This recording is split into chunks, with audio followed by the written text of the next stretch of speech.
Years ago, they going about 55 years ago, they came up with this new method of birthing.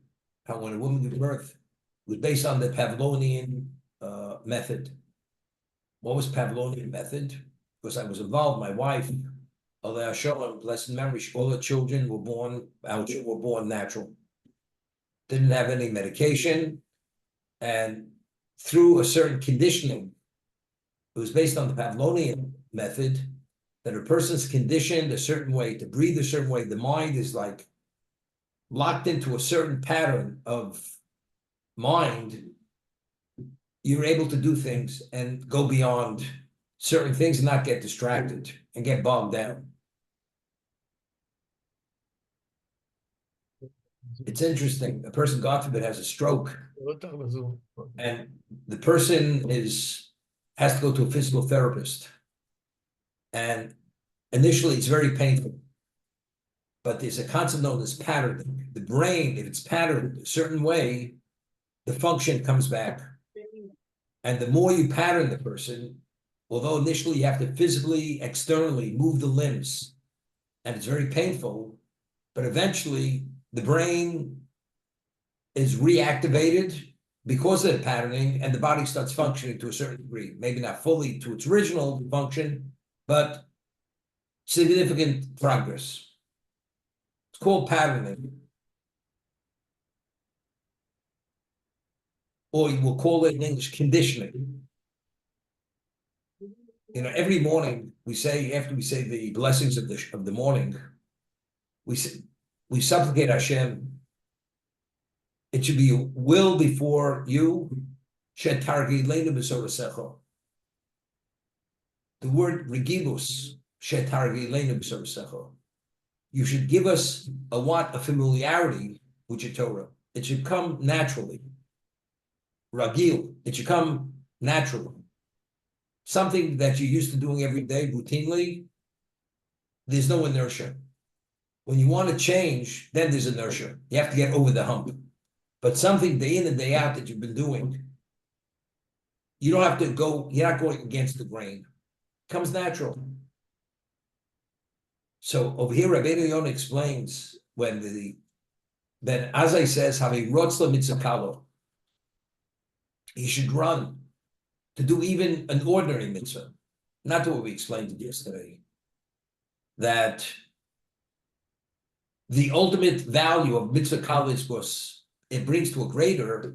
Besides that, he says, because if a person conditions himself to do for God, even something which seems to be ordinary, it makes it easy to do things which are more difficult. Because once you get into that groove, so to say, then you're on track. You're going in the right direction. And it becomes less of an uphill battle. You're no longer pushing a boulder up a mountain, but rather you're ready in a pattern, self-motivated. That's the difference. We find that the Torah differentiates between Avraham Avinu and Noach. We find Noach, Es Elokim Yisalech Noach. Noach, as great as he was not Avraham Avinu. He needed continuous support. God had to hold his hand. Because of all the negative influences of the world, he had to be pulled up. As Elokim Yisalech Noach. God walked with him. Avraham Avinu, who's the founding patriarch of the Jewish people, when he was given the mitzvah of circumcision, he says, walk before me and be perfect. Avraham walked on his own. Avraham was self-motivated. Why do most people plateau? People plateau is because what motivates them? Everybody has a certain competition edge that you always want to be at the head of the pack. So therefore, the motivating factor is you need others to motivate yourself to go forward. You've gone so forward, all the people are far behind you. Most people, they plateau. Why do they plateau? Because really they're ordinary, and the only reason what's motivating them is it's because they want to be ahead of the others. They're ego-driven. Because they're ego-driven, therefore, now that they're beyond the others, your ego is satisfied. You're not concerned somebody's going to creep up on you. Therefore, you slacken off. A person who's not ego-driven, a person who is initiative-driven, the key is the initiative, the objective. Avram, his motivation was his objective. What was his objective? Introducing God to humanity and refuting paganism. It's unlimited. You have a whole world out there. Therefore, Avram Avinu was driven by the objective. Therefore, he didn't need that assistance. Noach, he was the most pious person in all his generations. On the bell curve, he was way ahead of the pack. But he didn't have that same motivation, which was the objective. Therefore, Noach needed Sad. He needed that assistance to bring him over the top. This is the concept. So Rabbi Yonah explains here. Initially, sometimes you have to force you have to run. But once you're in the so-called, in the run, so to say, in the gallop, you're in the rhythm. Once you're in the rhythm, you go. To get into the rhythm's not so easy. So once you have a taste of the rhythm, even though it's a mitzvah kala, it makes it easy to do something more difficult because you're ready in the so-called in the race. So Rabbi Yonah says this over here. Ato ben Azai Hosef Tamachid V'Omar. See, in the early chapter, it says, you should not underestimate a seemingly ordinary mitzvah because you don't know its innate value. Like what we discussed yesterday, sending off a mother bird, no cost factor, not difficult, you merit longevity. Honoring a parent is not so simple. So you see, clearly you don't know, you cannot evaluate the innate value of the mitzvah. That's earlier. That's a previous chapter. Ben Azai is saying differently. He's bringing out another point. You should actually run, even do an ordinary mitzvah. Why?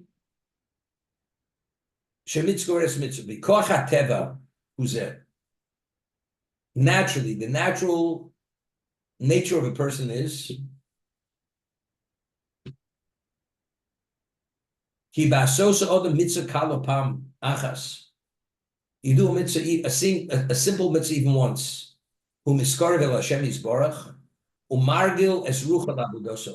You're accustoming your spirit, you're beginning to develop a relationship with God to serve Him. Now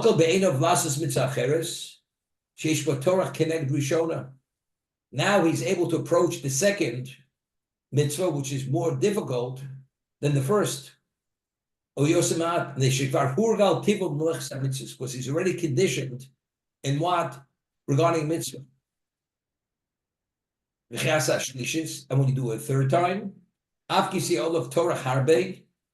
it's much more difficult than the earlier first and second time, he'll do it quickly. Because once a person takes charge of his life, regarding this area, he's in control.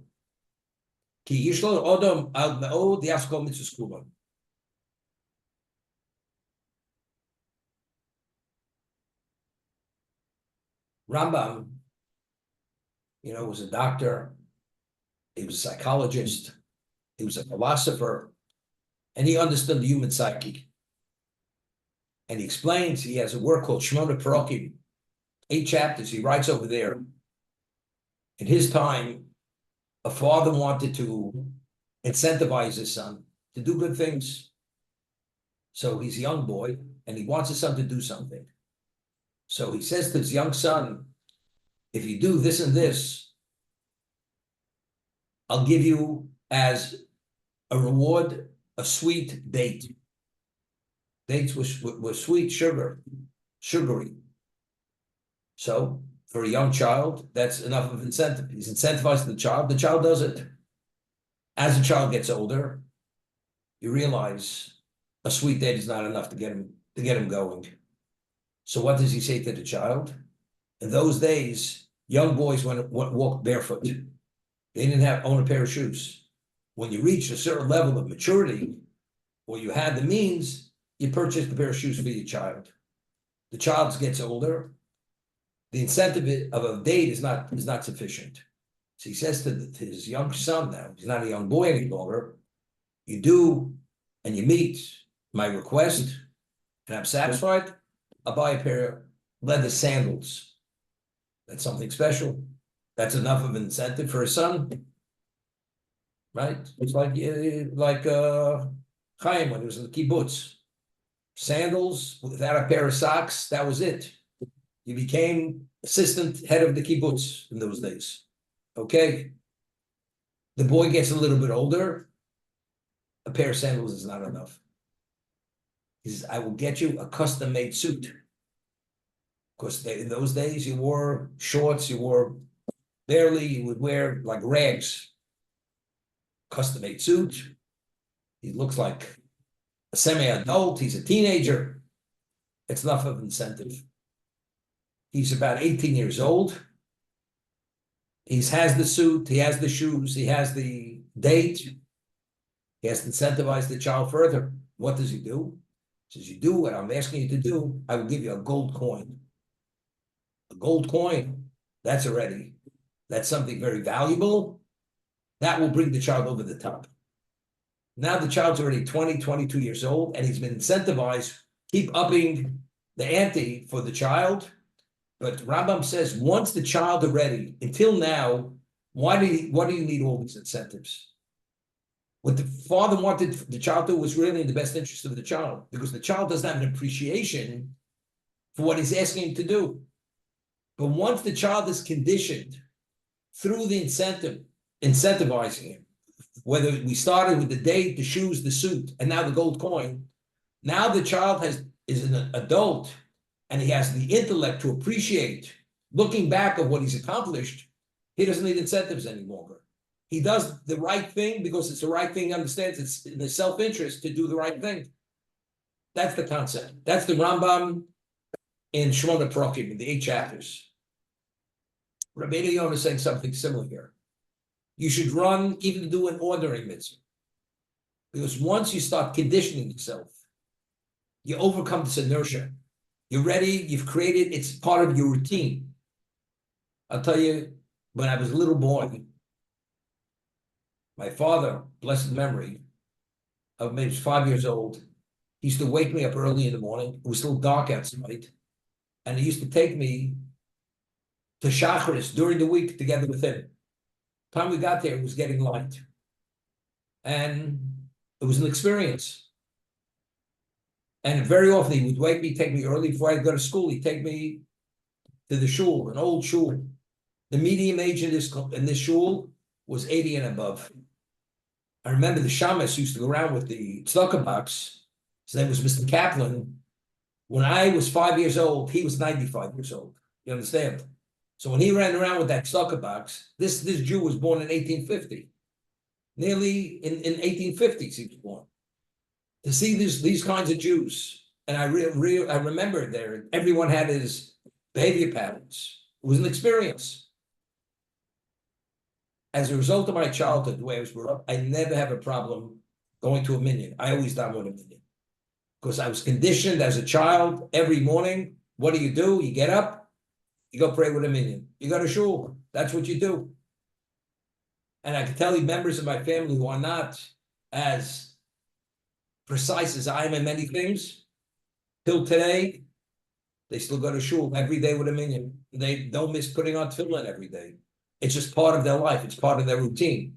Anything you establish a routine, it becomes etched in your psyche, in your emotion. You do it naturally.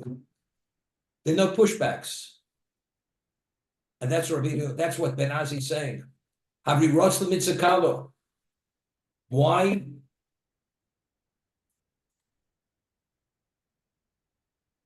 Keep the chamura. Because eventually the chamura, the more severe mitzvah, becomes less severe.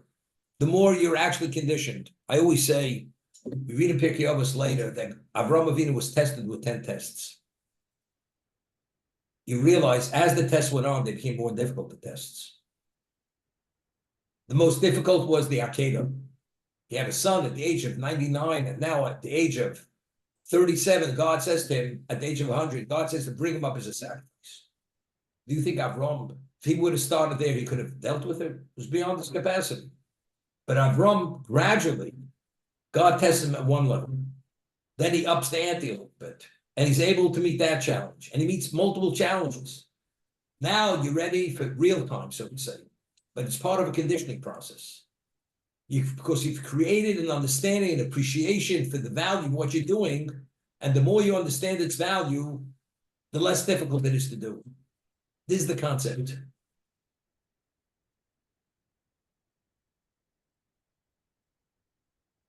There's a story.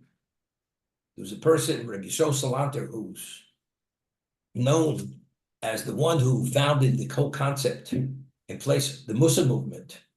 How people have to work on their certain things, not only study Torah, but work on areas of their behavior, their character, improve their character, take control of their lives, and not allow their lives to dictate them, but they should dictate their lives through Musa, through studying words that actually allow a person to take control and get a clarity of the importance of this. And once you have that, everything falls into place. So there's a story. He had three very special students. The most special of the three students, his name was Rabbi Ziv. He was known as the Alta of Kelm, the sage of Kelm, where all the great Musar personalities graduated his seminary, so to say.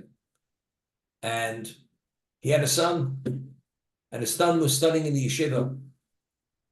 And he went and he traveled. It was maybe a day's travel to see his son. And he was world renowned, this Reb Ziv. He was renowned. So when he comes to the yeshiva, he meets the head of the yeshiva. And he's very honored that he came to the yeshiva and his son studies in the yeshiva.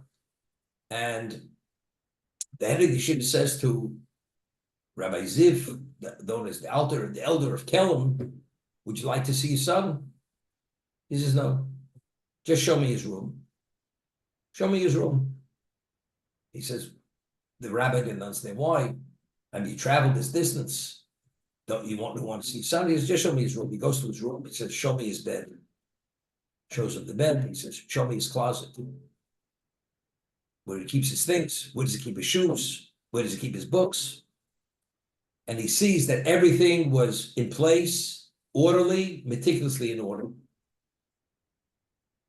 So he says, now that you've seen his room, would you want to see your son? He says, it's not important. Why? Because I only came here to see whether my son is learning well. That everything is precise and in an orderly manner, I know he's learning well. That means he has control over his life. Everything he does in its right time, in the right place, and therefore his life's not dictating him, he's dictating his life.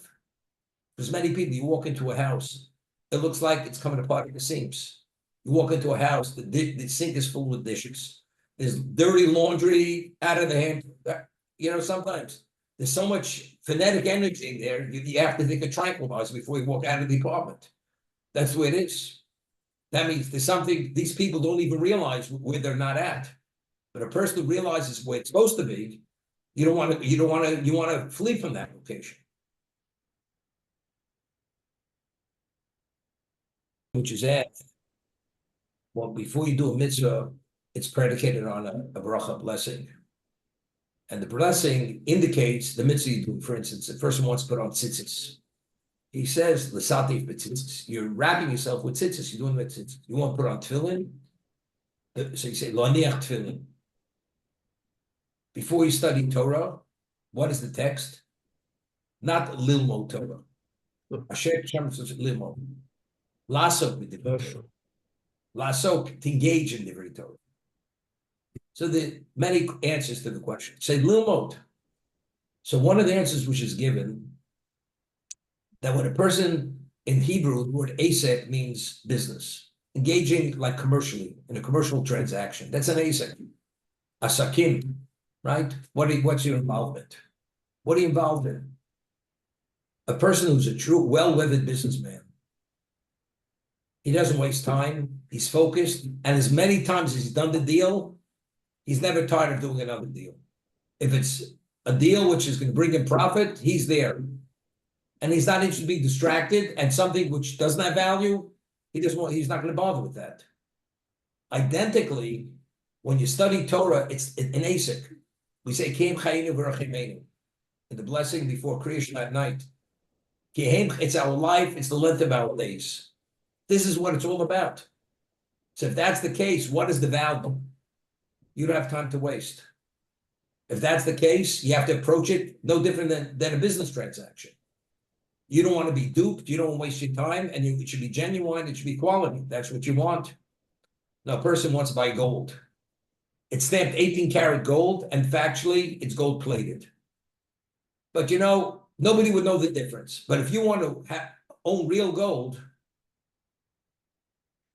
it's not enough that it's stamped 18 karat, unless it's the real thing. Because only the real thing has that innate value. When you study Torah, you don't just want to get by. You want it to be the real thing. You want to come upon the truth. You want to do it the way it's supposed to be done. That's ASIC. That's Lasso B'Divrei Torah. So the person values, just as the well-weathered businessman, he's always motivated to do more. And it's not because Yesh Lo Money wrote to Messiah. Not only because of that. People are never satisfied. Person's motivated for good reasons, but he never tires of the deal. It's another deal.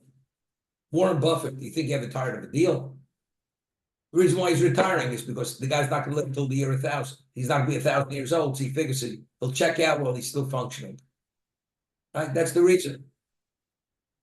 Larry wanted that he should transfer into his charity fund a few $1 billion. Buffett said, look, I have a better place to put it. Okay. That's supposed to be an expression of you. It's a humorous word. Okay. So the same thing. A person keeps you keep your eye on the ball if you understand that's the ball. That's what it's all about. Having ruts the mitzvah, but you can only develop that understanding only if you have that conditioning. I'll give you an example. Today, Jews years ago, the only time an observant Jew drank wine was when he said Kiddush on Shabbos or on the festivals, Yom Tov. At a wedding, you have a cup of wine. The ceremony's over a cup of wine. What was the wine? In those days, you had two kinds of wines, three. You had Malaga, which was as thick as molasses, kosher Malaga. You had the Tokay, which was like a brownish color, and you had Concord. Those were the only three wines. What a bottle of wine cost? $3, $4, whatever it was. Today, you could buy a bottle of kosher wine because it comes from another planet. They're bringing it from another planet. They have vineyards growing on the moon now. You could pay $1,000 for a bottle of kosher wine, and people pride themselves. So you go, you invite it to a house. The wine's $1,000 a bottle. Today they have scotch, $600 bottles of scotch. It's gold and blue and green and every color. Each one is another grade of scotch. It's been fermenting in the barrels for the past 600 years. You pay a fortune. You come to the table, you're a guest, and you taste it, and the host feels you're not impressed. The man says, you know what I paid for this bottle of wine? How could you not be impressed?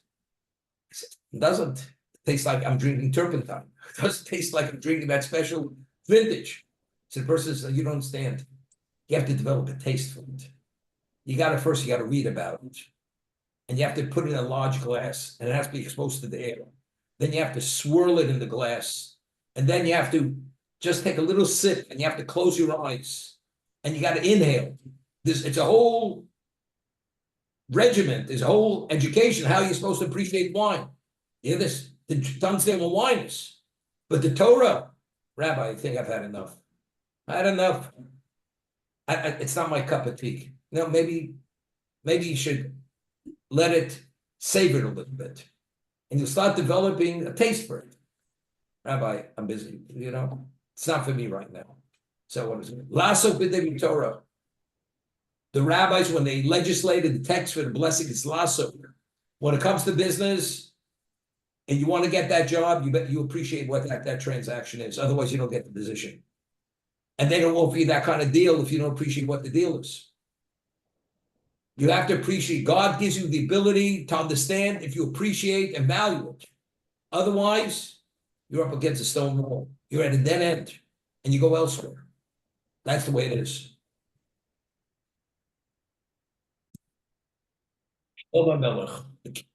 King Solomon, the wisest man who ever lived, authored a work called Mishlei, Proverbs.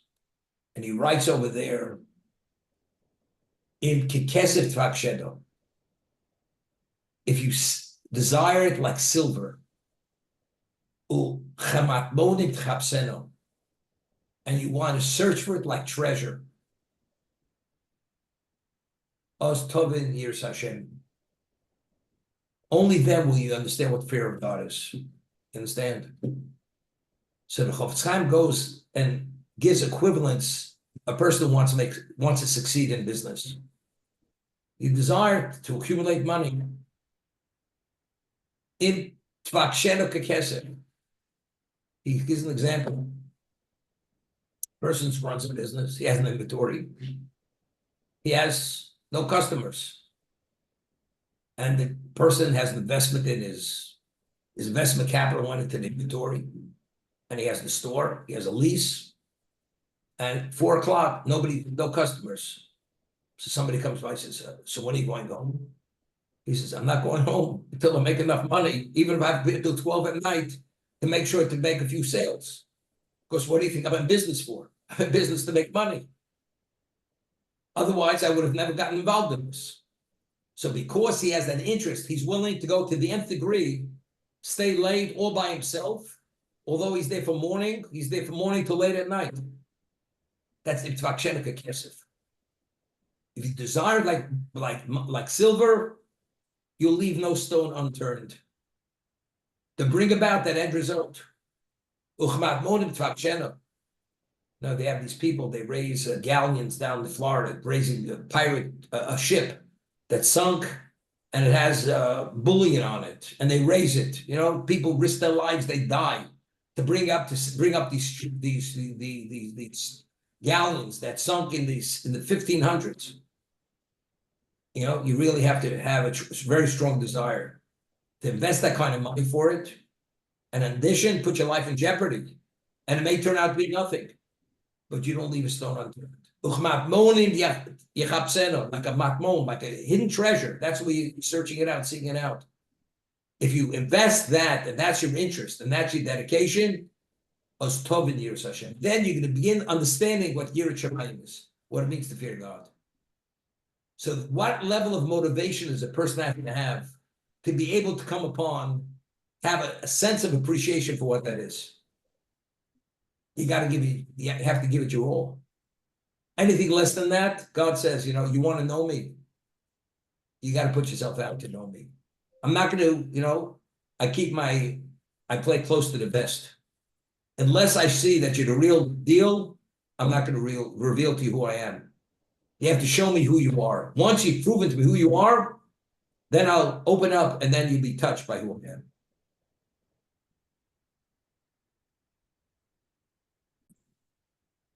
About 30 years ago, his name was Rabbi Gifter. Rabbi Gifter, Zichron Livracha, was the Rosh Yeshiva Telz. He was born in the United States. He was born in Portsmouth, Virginia, Wheeling, Virginia. And he went to study in Europe. He was a tremendous orator, tremendous Talmud Chacham. And he told him a story that he once had to travel to Mexico City to raise money for Telz Yeshiva, which was in Cleveland. And the one who he had to see, he ran a factory. He was a very wealthy Jew. He was an Ashkenazi Jew.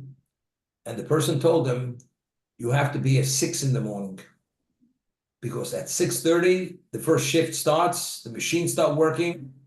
You got to be here by 6 o'clock. That's where you have to be here. So he goes and takes a cab from his hotel to go to this factory. And somehow there's traffic. The cab driver gets lost. He shows up At 6:31, he goes into the office. The man already is engaged with his workers. And the rabbi says, I apologize. I traveled. I did my best to get it. He says, I didn't say you did your best. But I told you, once the factory starts working, I can't speak to you. You want? We'll make another point for tomorrow morning. But tonight, I'm pre-engaged in other things there. That's the way it is. So he said when he experienced this, the hardship that he went to get there in time, and he saw how seriously this man took his business, that I was a minute late and he's not willing to infringe as much as a minute on his time, he understood the meaning of Lasso Midivri Torah. That you have to take Torah study as serious as running a business. That was the punchline.